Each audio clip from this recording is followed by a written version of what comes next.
New York City, baby, where I really grind. What's your rise and grind? Yes, what is your rise and grind? What is your routine? What is your regimen? What is it that you do on a daily basis to help improve the quality of your life and advance you from one step to the next step? If you haven't figured that out yet, that's okay, because I got the perfect tool for you that's going to help elevate your grind.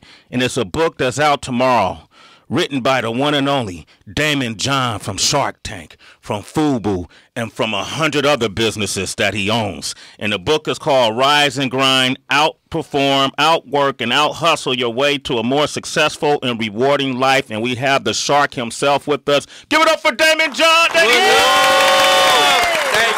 Man, thank you, brother. Man, thank you. Absolutely, man. I use you as an example, D. Oh, man. I'm honored, man. Man, this man started off at his mom's house and created all kind of small businesses and turned a $40 budget into a $6 billion company. There's a lot of flipping to do with that. Man, you better than any drug dealer that ever lived. Power broke. And you don't have the feds on your neck.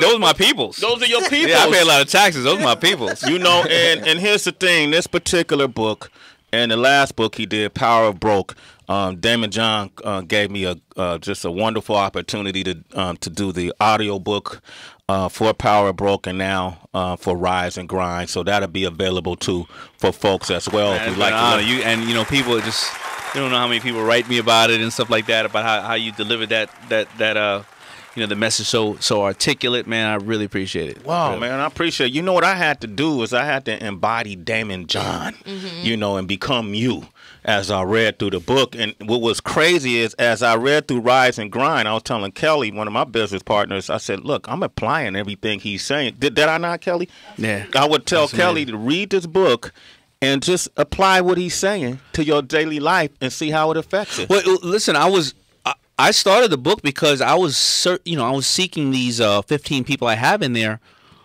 to inform me on how to make me more productive. You know, I got to this point in my life where, you know, I have all these Shark Tank companies. I have a new baby at home. I have FUBU, all these other companies. I was going, wait a minute, I need to learn some more. I got to get myself in order. What's work-life balance? How do I deal with all this new technology? So I was just getting that information. I was just putting it out there, and then, you know, thank God you were taking that as well and running with it. Absolutely, because I was listening to the stories. One of the stories you talk about somebody who's that we play on this station that a lot of our audience know is Tyler, the Creator. Yeah.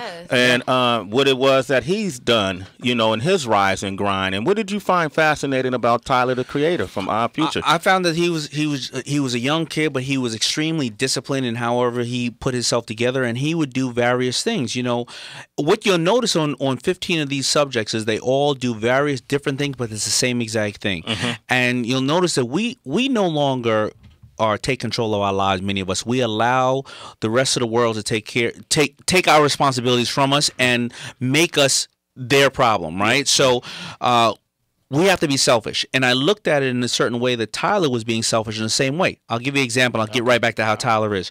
When we wake up in the morning, we usually have 100 emails, and then we then go look on social media, and we then kiss the kids or the husband, the wife, whatever, and run out. We go on, you know, we get in the car and we listen to the news, and the entire world blew up, and then we get to the office and we're dealing with everybody else. We get home, cook for the kids or maybe the husband, wife, or the roommate, and then we start it all over again. But what I noticed with the people earlier on in their lives or in their day, what they do the first 90 minutes is they get up, they don't answer any emails for the first hour because they don't care about everybody else's problems. They send out emails, but they won't answer everybody else's because we're so busy taking care of everybody else's problems. They won't look at social media because you get social media depression because everybody on social media is doing great. They got a big car. They're all beautiful. They all got big butts or skinny butts, whatever you like, right?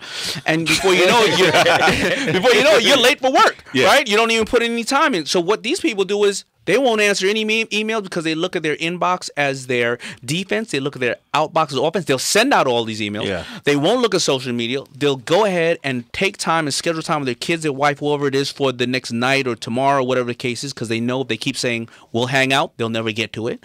They eat something healthy. They'll do 4 sets of 25, like you said. You'll do 4 sets of 25 push-ups, get the adrenaline running.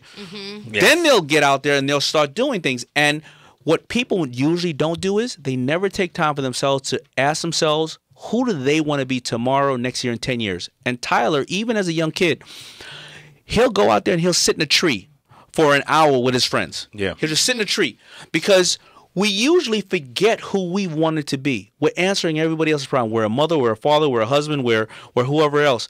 And he takes about an hour a day and sits in a tree and writes everything down. He doesn't put it on his cell phone. He doesn't put it in his smartphone, on the tablet. And he uses that as a Bible. And every day it keeps navigating him towards success. And I've noticed that every person in the book does the same exact thing in one form or another. They may do it at midnight. They may do it in the morning time. But they all give praise.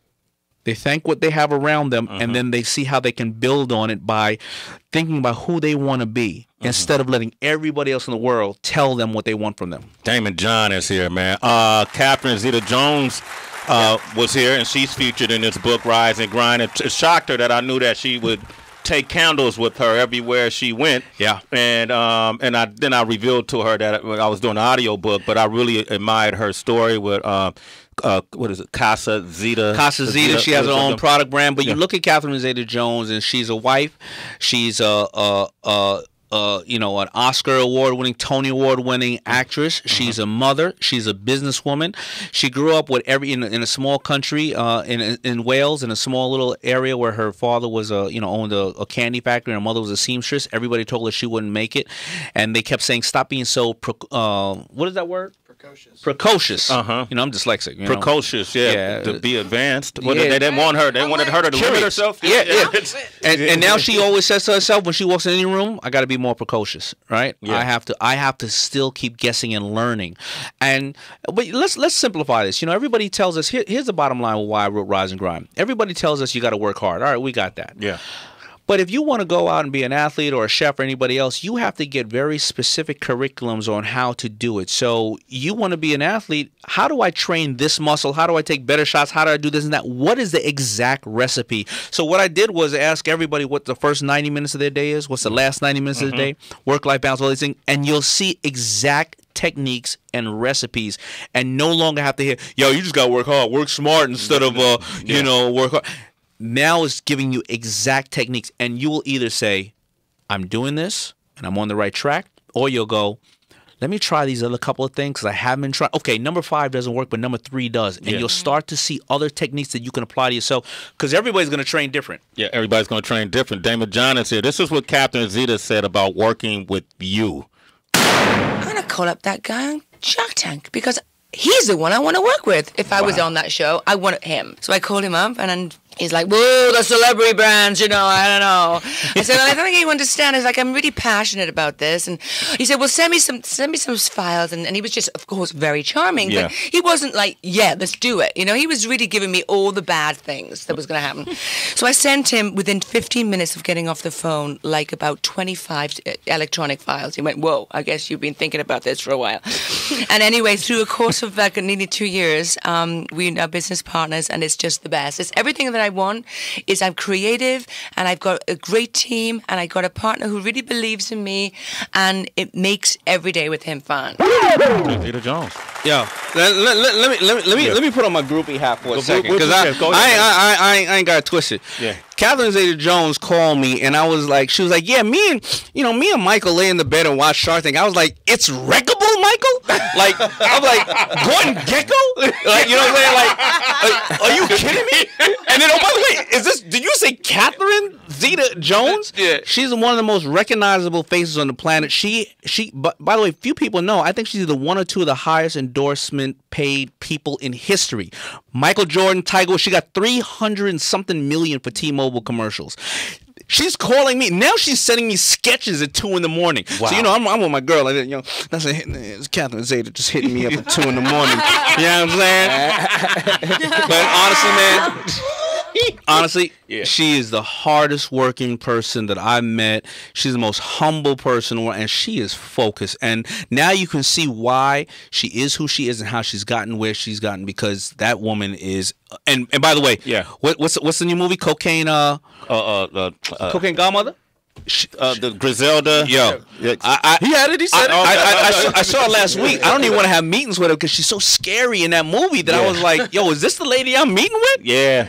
She's gangster in there. Daymond John's here. Daymond, I love how, like you were saying, there's such a variety of the different morning routines and evening routines people can choose from because there's many different routes to success. So I'm wondering, maybe 5 years ago, what version of yourself, 5 years ago, what was your morning routine compared to now with all of the different ones you've learned? How has it adapted? So I think that's how I actually realized the power of the book. You know, my morning routine 5 years ago was I would get up and I would look at my emails, a couple of them. I wouldn't let them consume me because I'm dyslexic and I know that when you read, it takes more of the brain to utilize to read it. So I would use it to stimulate my brain, right? I'd get up, I'd read my goals like I've always done, and I would try to eat something healthy, and then I would get to the office because I was like, I can't work out too early because, number one, there's a lot of fires that I need to put out, and I can't do that.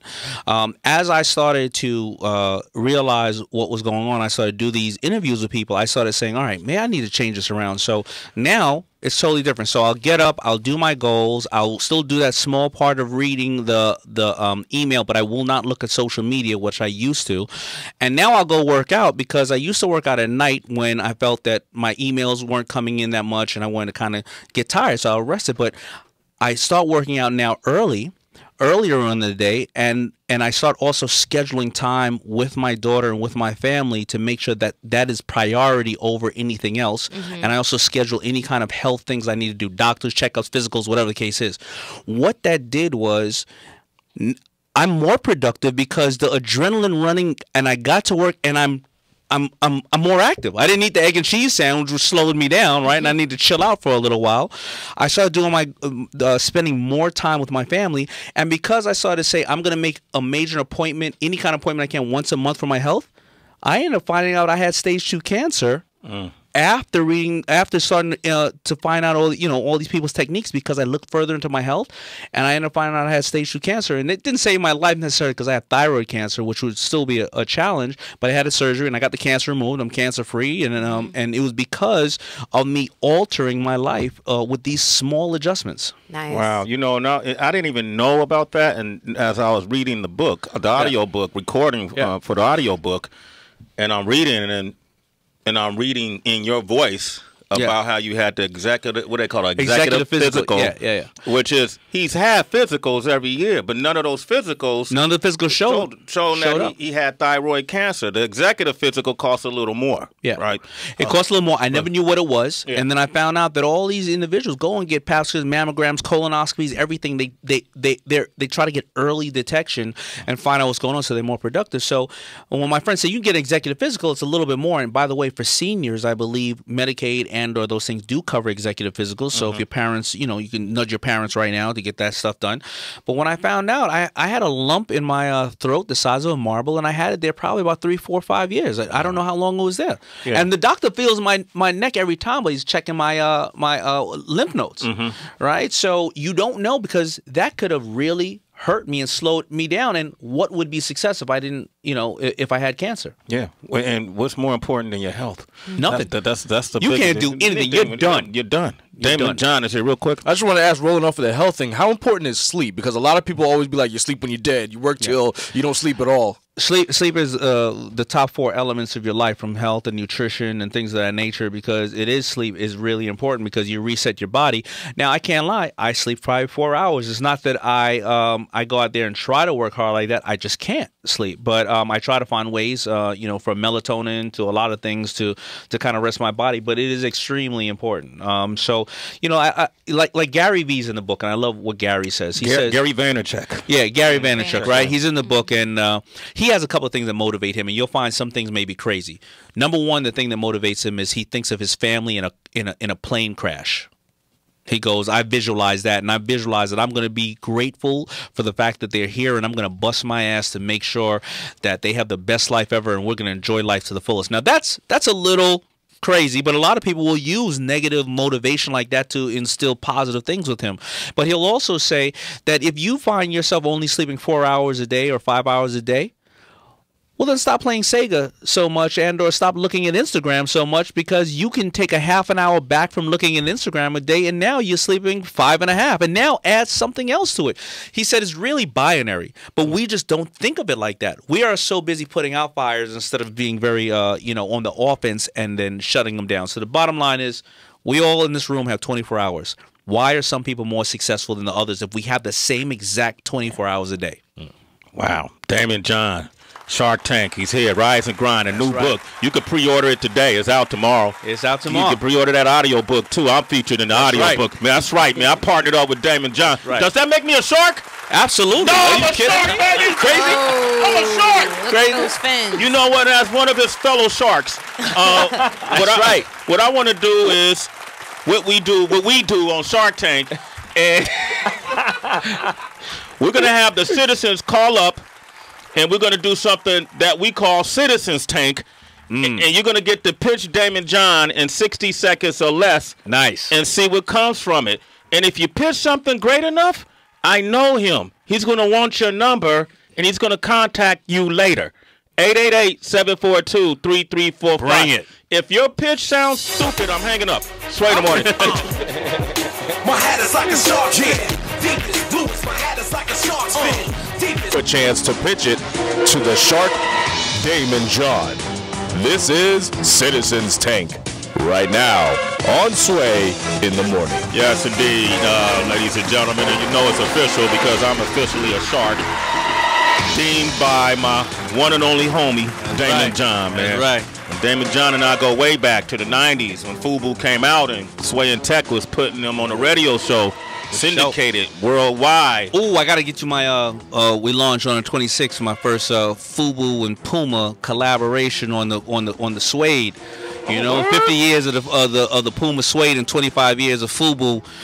I gotta get you some John Blaze stuff there. You need a foot model? I could do that for you, man. Yeah. I'm gonna get you all right. Okay, cool. You got 60 seconds You heard to he pitch. said y'all, right? Yeah. No, I said it. Listen, I'm very careful with my words. I got y'all. Wait. Not y'all as in everybody listening. Okay. You gotta be careful with that, Dan. Steven is from Dallas. Steven, how you doing today, sir? Hey, Steve. I'm doing all right, Sway. This is a big deal, man. Steven, this is a big deal. Right. Okay, so this is when you're sitting at home and you're wondering, damn, how can I get that break? How come I can do that? You know, that was a good idea, but I got a better idea. This is the man that can make it happen. This is real, citizens. Right. If you come up with something that piques his interest, he will contact you. I guarantee you. No pressure on me. 60 seconds. You ready, Steven? I'm ready, boss. Go ahead.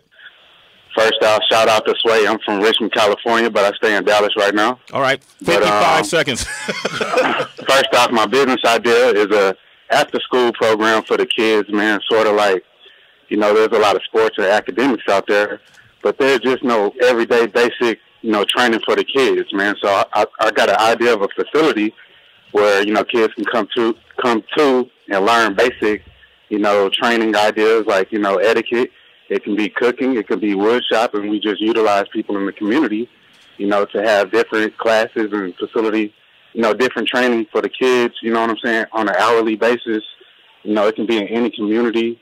You know, for instance, we can just have like a small wood shop class, bring kids in that may not have a father figure, you know, but their mom want to put them in something, you know, to give them a different perspective and other, you know, outside of them not having that male figure in their life. All right, there you go. All right. Oh, dang. All right, so first of all, I think it's an honorable and a great idea. Number one, I think that, first of all, that's what schools are for. Yeah.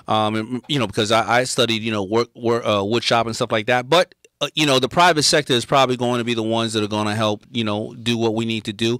So you do have a good idea, but you need to go to your local people, such as the local Williams Sonoma in your area, and or J.C. Penney's, or people that have places that are teaching cooking and selling those type of things, and put the pressure on them and saying, well, these are the next taxpayers and these are the next consumers coming up in the neighborhood, and because we support you, how can you each give $10,000 a year, or whatever the case is, and raise, maybe 25 of local community stores that are making money off the community, and they have philanthropy areas. Everybody just goes to them for various different areas. You need to do that with them first, and then get a proof of concept in one place, and after that, then do digital curriculums to then be able to give it to people and send it out to all the schools if you can. But you got to start off with the local places that are making money from the community, and that's the best way to do that. All right, Steven, man. Don't stay on it, man. All right, rise and grind, baby. Rise and grind. And if you want to know how to put that together, get the book Rise and Grind. It's out tomorrow. Pre-order it today and get the audio book. If you don't want to, you ain't got time to sit down and read it, you can listen to it. We got Jason from Canada on the line. Hi, Welcome to Citizens Tank. Jason. Hey, what's up, guys? What's up, man? My idea, basically, it came to my head when I was ordering Skip the Dishes. So in Canada, marijuana is about to be legalized for recreation. It's medically legalized right now, but basically the idea would be just like Skip the Dishes, maybe even approach Skip the Dishes on the idea, and it would be like Skip the Dispensary. So you're going to be able to pick all your marijuana, your strains or whatever, your extracts, and then pay for them by credit card and have them delivered to your home. So a delivery service for marijuana. Yeah, it would be very... You know they do that here in New York. Yeah, that's called Pookie. Right. Yeah. I think it's a great idea. So you're not handling any of the marijuana stuff. You're just the delivery service for it, right? Exactly, and there's no risk for getting robbed. Well, what happens when somebody comes out with like Uber weed or something like that? That's the idea, basically, right? Well, you just gave them an idea in the air. Well, that's what this is. Damn, Citizens Tank. You just gave Uber the idea. Yeah, but okay, listen, guys. This idea is done. Like no. I mean, it's being done. Like there's apps that people order from. It is, but listen. Listen. The bottom line is, listen. I came up with a T-shirt too, and it was been done for millions of years, right? So there's obviously going to be ways for him to put it together. So, but building the software is the biggest problem on this, right? He has to find a way to develop the software himself and start off with 1 or 2 people. It's not something for me to do, but I think it can be done. I hope that was helpful, Jason. Hey, awesome talking to you, Damon. You got it, brother. What about us, Jay? Here, brother. All right, man. All right. It was another episode of Citizens Tank. I'm going to take another caller. I like this. Let's go to Boston. We got Gino from Boston on the line. Hey, Gino. What up, Gino? Your man was sitting there thinking about when can I get some weed delivered. Go ahead. Go ahead, Gino. Say hello to Damon. Yes, hi, good morning. Good morning. How's everybody this morning? Okay, great. What's up, Gino? Good. I wanted to pitch my idea. Actually, I got a patent already. It's a solar illuminated tombstone. The reason I got into that was because for almost 1,000 to 2,000 years, they haven't changed anything in the cemetery. So what it is, it's a tombstone that's made out of granite, and from a distance, you can see your loved one's name light up, and you can see the date of birth light up. And normally they take the landscape lights and put in the cemetery, but you can't see nothing but the light. But from a distance, you can see your loved one's name, and I think that's a great idea. Like I said, I got it patent. I just need help trying to get it out there. I got orders already, actually. I got about 10 orders, and now getting my website up. So if you could advise me or even reach out and help me, I would truly appreciate it. Wait, hold on. Before you answer that, Damon, I just want to say for the record, I want to say this on air. Any idea that Daymond John becomes interested in the Sway in the Morning team will also have some proprietorship in it. So, that sounds like one. That is true. That was a killer. I like that. And the good thing about it is the Sway in the Morning team is going to help pitch in on that. Yeah. There you go. Oh, don't spit out your coffee there, homeboy. Shit. You know what? I do like the idea. I just don't know the size of the market. Of course, everybody's gonna say, well, everybody's got to go sooner or later, right? But how many people? Do you have the stats on how many people actually visit? How many of the graves are being visited during the course of a month or something like that? Is it 1%, 5%, 10%? Because then you're going to know the size of your market, and then who's going to maintain the upkeep due to storms and or things of that nature of the electricity and or the wafers and the solar panels? Well, the solar panels is good for at least 15 years from the ones that I have. I put one in my backyard that's already been there for 10 years. And what it does is it lights up on the inside, and it helps to actually the upkeeping of the funeral of the cemetery, because they don't have to go around and move any landscape lights or any flowering of any sort, because it's all internal. And it's like I said, I got one in my backyard now for almost 10 years and it hasn't leaked and it's been sealed. Well, nice. So if you have that in regards to the proof of concept of the product, then you just really need the stats on how many people would end up visiting the funeral home, the cemeteries. Now, it doesn't mean that doesn't mean that if you have a low number that's bad, because a lot of times, just like when I used to sell reversible jackets, nobody reversed the jacket, right? They never reversed the jacket unless they were, robbing a check cashing place or something like that. But so it doesn't mean that nobody's going to see it. We just got to find out how many people will the numbers we're looking at. But listen, the important part is you sold 10. That's important. Damn, he already sold 10. Man, just go to the black community, man. They buy lit up. No, but yeah, he blinging out. He blinging out tombstones. People, but they want glass case. I love it. Coffins and all of that. When people are emotional, they're more likely to spend. Of course. So man, people. I do like it though. I like the idea. I need help. Okay. I don't know how to get it out there at this point, but I got orders. Well, you know what?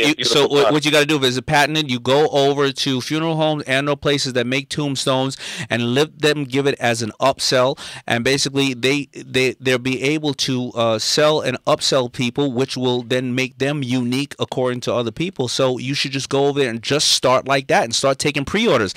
It's not like there's a lot of people who sell tombstones now and cremation ahead of time.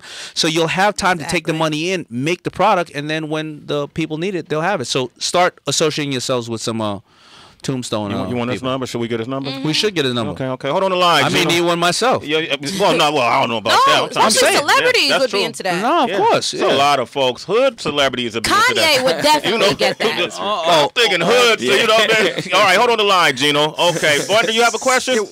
Damon, what do you think about crowdsourcing, like GoFundMe for something like that, and like starting even just a Facebook page, which I've seen a lot of people that come on Shark Tank have done. They don't even really have websites like that. I think that's the most. That's definitely something you can do, because first of all, as a crowdfunding page, you basically get advertising about it, and then also Facebook pages. A lot of your friends want to be part of what you're doing, right? You get 50 people together and say, "Oh, give me $1,000," and you'll either get return on your capital or a portion of the company. Number one, you'll either raise it and not have to give away any of your company. Number two, you have 50 ambassadors now telling people about what's going on, and number three, you're going to see who the hell your friends really are if they're not giving you any money. So I think it's really important to have these type of things to start off with. All of this information is in the new book, Rise and Grind. You can buy it tomorrow or pre-order it today and pre-order the audio book. Mike Muse, you have a question? Yeah, I have a question, Daymond. With especially college kids or college age students currently right now are interested in entrepreneurship. Some are even opting out of even going to college to pursue entrepreneurship. In your opinion, can entrepreneurship be taught, or is it something that is just inside of you? Entrepreneurship is natural to everybody, right? We wake up as kids and we tell everybody we're going to be Superman or Superwoman, we're going to change the world and everything else like that. What happens is complacency is taught. You can't do that. You won't do that. It can't happen. You're going to embarrass yourself. You're going to embarrass us. So what happens is really the people around us who put us in a certain box. Now, they may be doing it because they care about you and say, listen, son or daughter, I've grown up in my life. And they may have grown up in the day and age where one parent could work and the other could stay at home, right? Or that you had to have an education and rely on the government or a company. But it is something that is in all of us. Every kid is open-minded to changing the world. And I grew up a dyslexic kid who got left back, all kind of issues, but my mother made me feel like I can conquer the entire world. So it's all about the parents and the people around us who give us those dreams and those aspirations on what we could do. But entrepreneurship is very easy. It really is. You know what's harder than being an entrepreneur? Being a mother or a parent is harder than being an entrepreneur. Mm-hmm. Raising a child or a family, 10 times harder than being an entrepreneur. You can't just give away your kid. You can close the company. Right. You're going to have to solve the problem with the kid, right? No matter what. That's a good point. That is 10 times harder. So everybody listening to this who is a parent, you are an entrepreneur. You can do it. That's what's up. And if Mike Muse and Daymond John faced each other, it'd be like Nicolas Cage and John Travolta in the movie Face Off. Oh. So you saying we all look the same? Yeah, pretty much. I was just in last studio. I was either a skinny version of CeeLo or a lotion version of Ashley Larry. We don't all look the same. Okay, my bad. We don't all look the same. Okay, let me ask you about Bitcoin, man. All right, what are your thoughts on Bitcoin? I don't know. My boy Ted over here is going to look at me about Bitcoin. Listen, so first of all, digital currency, it's here, right? No matter what.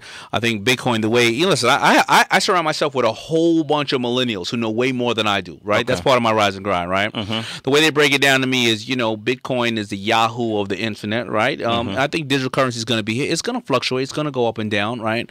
It's kind of like the dot-com era, right? The dot-com era came and went, but still a lot of companies ended up, becoming prosperous and things like that nature. I think like any currency, it's going to be here. You just got to be careful with it because as fast as it can go up, it can go down. Yeah. But do like we do on the stock market. Listen, if you're enjoying some success off of it, take some of the profits off the table because now you'll be playing with the house's money if you have some Bitcoin, right? Yes. Do that and then you're never going to lose. Daymond John, ladies and gentlemen, man, thank you for coming by. Thank you for being the amazing narrator of the audio book, my man, and getting everybody up to rise and grind every single day. Thank everybody here for that. Thank you, man. I appreciate it. When's the next book? Oh, man, we on this one right now. Okay, all right, let me know. I'm here. Absolutely. All right, Daymond John, ladies and gentlemen, okay. It's Sway in the morning, only on Shea 45.